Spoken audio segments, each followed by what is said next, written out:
pangangati, pamumula at pananakit ng balat.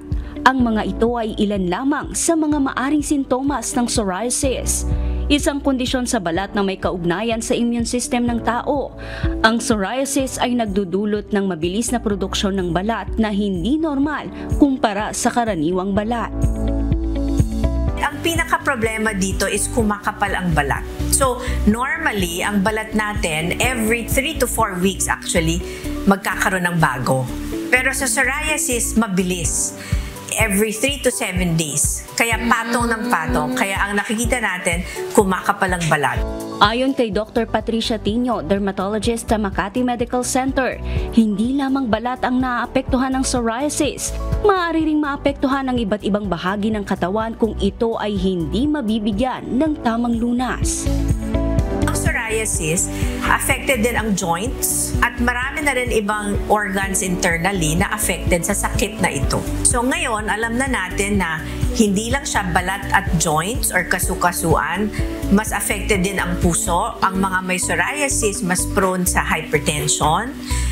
Affected din ang sugar. They're more prone to diabetes. And they're also prone to liver disease. So almost all the organs of the body may be affected because the inflammation na nakikita natin sa balat, nangyayari din sa loob. Ang tawag natin systemic inflammation. Dagdag pa ni Dr. Tino, may mga pagkakatulad ang psoriasis at dandruff, kaya't maaaring magkamali ang ilan sa pagkilala dito. Subalit may mga paraan upang malaman ang pagkakaiba.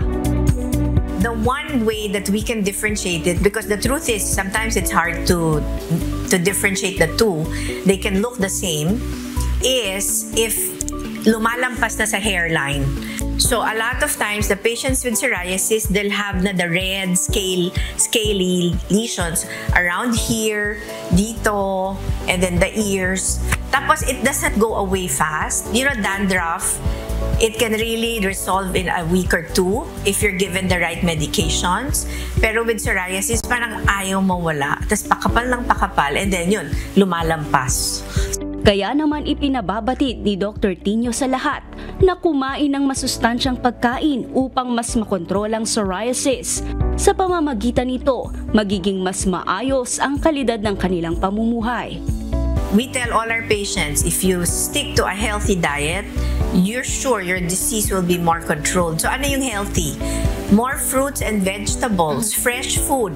Iwasan po natin ang processed, yung mga bibilhin mo lang sa grocery, lulutuin mo, yun na yun. Instant noodles, but not so good. Yeah. Fast food, unfortunately, you want to be in a hurry to eat, but you cook your own food. It really has to be fruits and vegetables. Sugar is also not so good.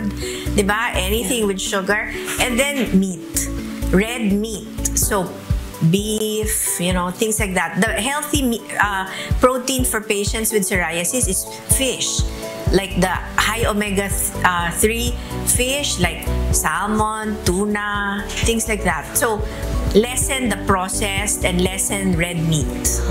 At para sa iba pang impormasyon ukol sa psoriasis, tunghayan ang programang Doctors on TV ngayong linggo, alas 7 ng umaga. Dito lang sa UNTV. Kichi Cipriano, UNTV News and Rescue. Diyos ang aming sandigan, serbisyo publiko ang aming pinahahalagahan.